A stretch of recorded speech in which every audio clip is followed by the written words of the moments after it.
Hello, welcome. This is totally me not doing it a second time because I realized too late that I forgot to record because I'm very sleepy because, oh boy, I went to bed late after that one recording and that just pile drived into the next week. Ugh. Good job, Safi. You're very good at your job. It's not even my job. I don't get paid enough for this to be a job. Most it's a hobby where coincidentally some money appears in my pocket sometimes. It's like fighting goblins in RuneScape. That ain't paying for your god sword. I look up at the night sky. The moon is shining like a diamond. The breeze, cold yet gentle, ruffles my hair. There's a figure standing before me facing the same sky.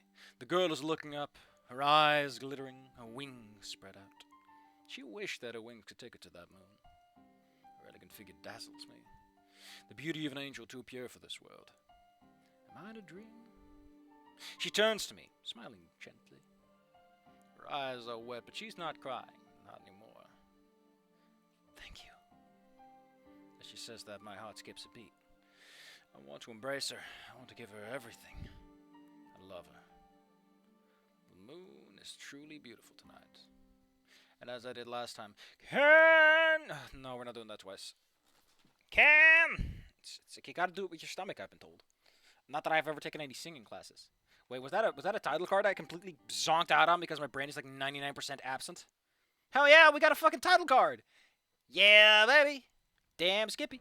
The small bedroom is dimly lit by the early dawn. The alarm clock I'm used to hearing is silent. I open my eyes and check the time. Something compelled me to wake up 2 hours earlier than usual, and yet I don't feel tired at all. The room looks the same as ever, somehow messy and empty at the same time, things scattered all over the place. But something seems off. It was a strange feeling. I bring my head up to my forehead, sweat. Now that I think about it, I did have an unusual dream, though I can't remember it for some reason. There's no sign of sleepiness. Instead of lounging and scrolling the internet for 30 minutes like I normally would, I decide to get up. Drag myself out of bed, and something catches my eye. Notification on my phone. Someone was to send me a message. It's early in the morning, though. Who could it even be? Pick up the phone and check the app. It's from Fang. Judging by the timestamp, she sent it last night after I went to sleep. I'm tired of the cold. Nothing to worry about. They'll probably skip school tomorrow. No, I didn't even know dinosaurs get colds. Should probably text her back just in case. You doing okay? I can drop by if you want. No response. Probably still sleeping. I mean, you're up 2 hours early. And she went to bed later than you, so. Whatever, I'll think about it later. Probably should get something to eat before going anyway, though. I'll wash my face and take a shower. Then, with my morning routine out of the way, it was time to make breakfast. What a flashy ass transition. Jesus, we got a budget here. A simple omelet with bacon would do just fine. While the whole thing is shimmering? Simmering? Shouldn't it be simmering? I stare at my phone and scroll the Mongolian basket weaving form. My mind is still stuck on Fang and her son's sickness. Is it because of her usual skimpy attire and the surprisingly cold weather? Maybe ask her if she has a jacket or something. Damn, now I sound like a mother. Speaking of which, I remember Fang telling me that her parents are usually out in the morning, and I know that Nasser always arrives to school early, so Fang should be alone. Won't be too much of a hassle to give her a surprise visit now. Also, this is not his kitchen. His kitchen is like in his hallway. You're not fooling me, Maud. The phone is still silent. The message remained unread. Just to be sure I called a number. No response. Now I'm starting to wonder if it's serious. Maybe Fang got the flu. Maybe not. I'm just being a worrywart.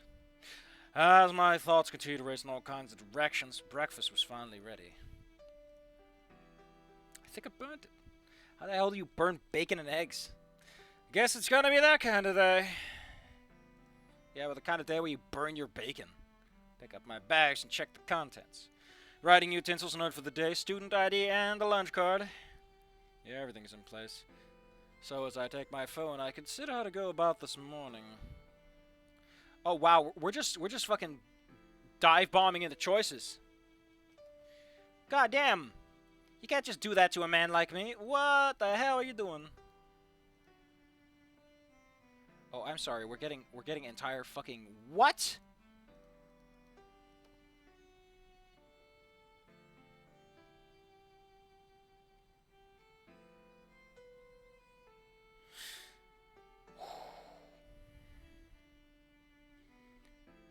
Man, whoever this guy is, we're dealing with some dense scripting. However, because, you know, the dream and everything, I say that we just go for Fang. This just makes the most sense anyway. All my saves are full. I have no empty slots. There's like one empty slot there. What are all these things even? November, don't remind me. Ugh, we got the quick slots. But do I want to overwrite Puppet Pals? I don't have the strength to overwrite Puppet Pals. We'll have to do one of the other ones.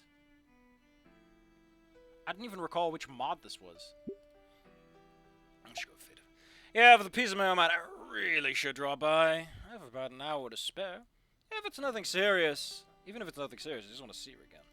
I call a taxi and head outside. Not in the mood for slow transitions. The last mod just ruined it for me. The morning air is chilly as usual. The temperature had been unnatural low for the last month or so. People are getting visibly frustrated. Everyone planned to ditch their jackets last month, but Mother Nature had other plans. Personally, I don't mind. It looked like I had a lot of wardrobe options in the first place. As I wait for the cab, the upcoming school day comes to my mind. No one's planning anything special, so I guess I'll keep a low profile and see how Trish and Reed are doing. They haven't been practicing recently, and now Fang might be out of commission as well. What a shame. As I ponder Verm Drama's future in my own existence, the cab arrives. Looks pretty beat up and all, but that's the kind of service you get in this part of town. I get in and give the driver Fang's home address. He probably gives you a look as he's like, man, why are you going to the... Jeez, what a nice background. I love that shader. Filter, I guess. I look at the little penguin selling me stuff. As the car speeds through town, I soak in the atmosphere. Human and dinos alike rush through the streets, hurrying to catch a bus or to get somewhere, or whatever. Most shops are still closed, but some are unpacking the goods already. Kids with excessively large backpacks are waiting for the school bus. Despite the cold, the sky is clear. Today's promising to be a fine day in general. Even in the early hours, it seems that Vocal Deer is as awake as it's ever gonna be. As we approach the more affluent part of town, I check my phone again.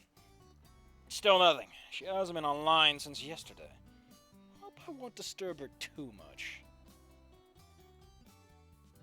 Hey! The driver slowly pulls to the side as we arrive at the destination. I give him the tip and get out of the car. He thinks I'm an assassin, because why else would a guy like me be in a neighborhood like this, you know? Am I right, gamers? Fang's house seems completely silent. Hopefully her parents are out, because if they're not, I can always tell them like it is. She got sick. I got worried, and I came to check things out. Even her dad couldn't find a problem with that. Oh, am I kidding? He'll try to murder me regardless. Ring, ring, ring, the doorbell sounds, but no answer. I pick up the key Fang hides under a garden rock and open the door and enter. I forgot he looks like that. The art style difference between this and Wani is so striking every time we swap between them. You wouldn't think there'd be that much of a difference, but fuck. If only because they don't have the goofy hand like that. It's like he's almost about to give you the devil horns. Fang, you awake? A girl walks down the staircase, wearing only a shirt and rubbing her eyes meekly. Ah, they were using this one, really? I am now. This song feels so out of place for this, though. She looked at me, somewhat surprised. Anon, why are you here at the crack of dawn? Well, I got your message, and I called you back, but you didn't respond, so I decided to drop by before school. I think I turned my phone off so Trish wouldn't drive me at the wall with worry. You know how she can be. She was like, hey, get yourself a blood test done. You need to make sure that you're... Just lost it. Yeah, I knew I was worrying too much. Sorry for waking you up like that. That's all good. I usually get up at this hour anyway. Still, I'm glad I got to see her. She doesn't look sick at all, so my worries subside. So, how are you doing? Nothing to worry about, just a cold. I used to get these all the time when I was a kid. Well, come on. Come on in. Don't be shy.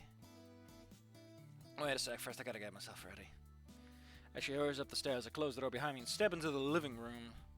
Fang's house is looking lavish as ever. I'm gonna crank up my volume a bit because I've noticed in some videos I'm a bit more quiet. Oh, that's not great. Let's hope that doesn't kill OBS. Spick and span too. Her mother must have been taking a lot of care of it to keep it that way. No one else was home, so thankfully I don't have to worry about being too intrusive. So I made my way to the living room.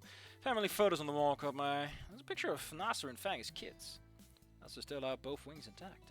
And Fang, as always, wearing Halloween costumes. Looks like pirates wasn't the only fantasy young Lucy indulged in. She really was that kind of kid.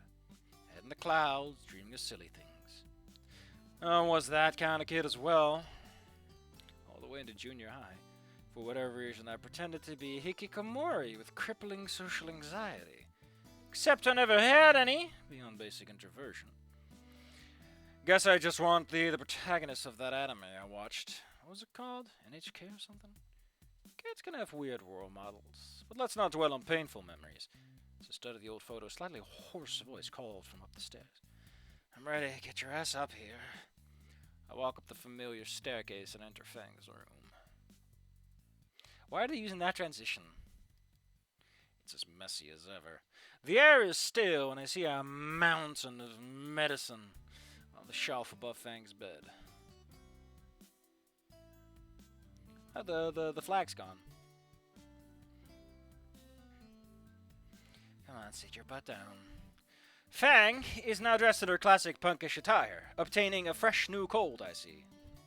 I guess she feels incomplete without it. Fang gestures to the chair at her bedside as she lies down. She's trying her best to look healthy, but a slight sluggishness betrays her. Even after everything we've been through, it's still somewhat jarring to see Fang bedridden. I open the window to let fresh air in and sit down. So, are these dino colds contagious to human sapiens? You know, like yours truly. This was on my mind for the past 30 minutes. Fang gives me a surprised look and giggles. Should have worried about that before he came here, stupid. Don't worry, it's safe for you. I mean, I imagine it would be. You know, the internal body temperature will be a big kicker. Or at least it should be. I'm not actually sure. I think I slept through that lesson. Not that I'm getting worried about getting sick myself, but I have to admit that some aspects of her life are still a complete mystery to me. Ooh. So, Sleeper? You're the tardiest person I know, and it's unusual to see you up and about at this hour. I don't know what happened today. Had a strange dream, woke up full of energy. Didn't even need an alarm clock. One of those days, I guess. God, look at this. Look at how much of his posture just changes, but how little changes as well. Man, the art, such changes. It's like they just crunched him inward. It's hilarious. I had to wager myself, you know. Can't remember it now, though.